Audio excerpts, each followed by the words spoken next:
for so many years, and the reward the Hausas could give my poor father was to kill him.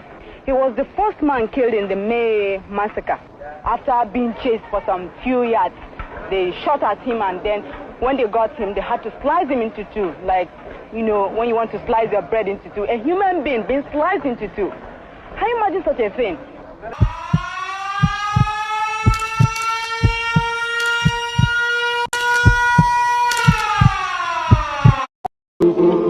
Another Savior. It is holy, holy, holy, holy. Nigeria's diverse ethnic composition, comprising over 370 ethnic groups, became a significant factors that led up to the Civil War. The three largest ethnic groups, the Hausa Fulani, the Igbo, and the Yoruba, constituted a majority of population and were geographically concentrated in the northern, eastern, and western region. Other significant ethnic groups included Ijaw, Ibibio, and Kanuri. This rich ethnic tapestry, rather than fostering unity, became a source of tension due to its historical dynamic and competition for resources and political dominance. The northern region, predominantly inhabited by the Hausa Fulani, held a significant political power in the early years of independence, largely due to its larger population. This dominance was a point of contention for the southern region, particularly the Igbos in the east, who, despite their advancement in education and significant role in the civil service and emerging economy, felt increasingly marginalized. The Yoruba in the west also experienced periods of political instability and felt sidelined at times. The historical and cultural difference among these groups, including variation in social structure and religious belief, further complicated inter-regional relations.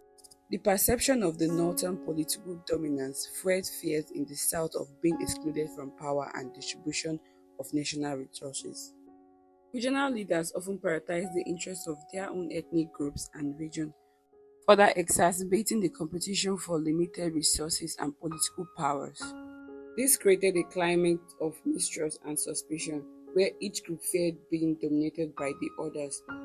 Two key events in the mid-1960s significantly heightened these ethnic and regional tensions: the controversial census, lasting from 1962 to 1963, and the federal elections of 1964. The census results were widely disputed, with accusations of manipulation for political advantage, as political figures determined political representation and resource allocation. This controversy further eroded trust between the regions. The 1964 federal elections were marred by widespread allegations of electoral fraud, violence, and intimidation. The apparent domination of the political system by the North, particularly after the Southern candidate boycotted the elections, led to the increased resentment in the South.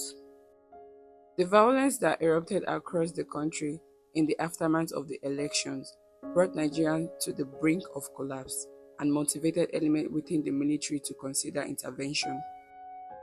These events demonstrated the deep-seated ethnic and regional divisions and the fragility of the First Republic political institution.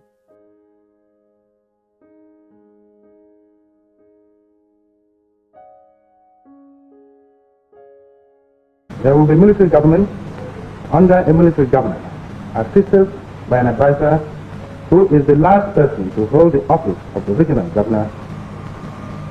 The normal function of government in each region will be carried on by the permanent secretaries in the region, and they will be directed.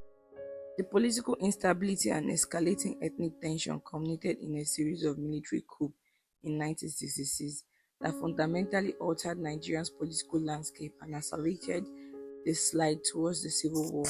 On January 15, 1966, a group of predominantly Igbo young army officers, led by Major Nzeogwu, staged a military coup. The coup plotters cited widespread corruption, political instability, and ethnic favoritism within the civilian government as their primary motivation. During the coup, several prominent political leaders and their senior military officers were assassinated, including Prime Minister Abubakar Tafawa Balewa from the north, Northern Premier Ahmadu Bello from the north, and Western Premier Samuel Akintola from the west. While the coup leaders claimed that their actions were aimed at national reform. The fact that most of the northern region led to the suspicion and interpretation of the coup as being ethnically motivated, specifically an Igbo attempt to seize power. This perception, regardless of the actual intention of the coup plotters, significantly heightened ethnic tension and mistrust across the country. Following the coup, Major General Johnson Agoye Ironsi, an Igbo officer who was not involved in the initial plot, assumed power as the head of state. Agoye's subsequent policies further exacerbated regional tension. His plan to abolish the existing regions and establish a unitary system of government was met with a strong opposition, particularly in the northern region, which feared a loss of regional autonomy and the consolidation of power in the hands of the Igbo-dominated government. The promulgation of the Decree 34, which formally abolished the federal system, triggered a widespread public outcry, especially in the north. Additionally, Ironsi's appointment of Lieutenant Colonel Chukwuemeka Ojukwu as the military government of the predominantly Igbo Eastern region further fueled northern anxieties about Igbo dominance. These actions by Ironsi's regime were viewed by many in the north as a confirmation of their suspicions about the January coup being an Igbo-led initiative to gain control of the country. The perceived ethnic bias of the January coup and the subsequent policies of Ironsi's regime led to a counter-coup on July 29, 1996, orchestrated by northern military officers. The motivation behind these counter-coup were rooted in a desire for revenge for the killing of northern leaders in January and a deep resentment of what was perceived as Igbo favoritism under Ironsi's government. Northern officers harbored several grievances, including the fact that the officers involved in the January coup have not been tried for treason and were still receiving pay, as well as rumors of a planned Igbo coup to eliminate northern soldiers. During the July coup, Major General Ironsi and Lieutenant Colonel Adekunle Fajuyi, the governor of the Western region who was hosting Ironsi, were assassinated in Ibadan. These violent events marked a significant escalation of crisis and further deepened the ethnic division within the army and the nation. Following the July counter-coup, Lieutenant Colonel Yakubu Gowon, a northerner officer from the minority ethnic group Angas and a Christian from the Middle Belt, became the new head of state.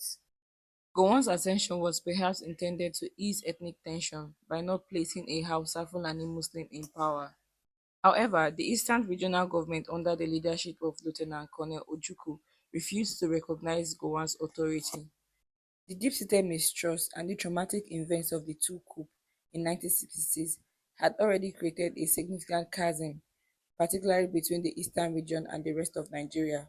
Ojukwu's stance set the stage for further confrontation and untimely declaration of Biafra independence.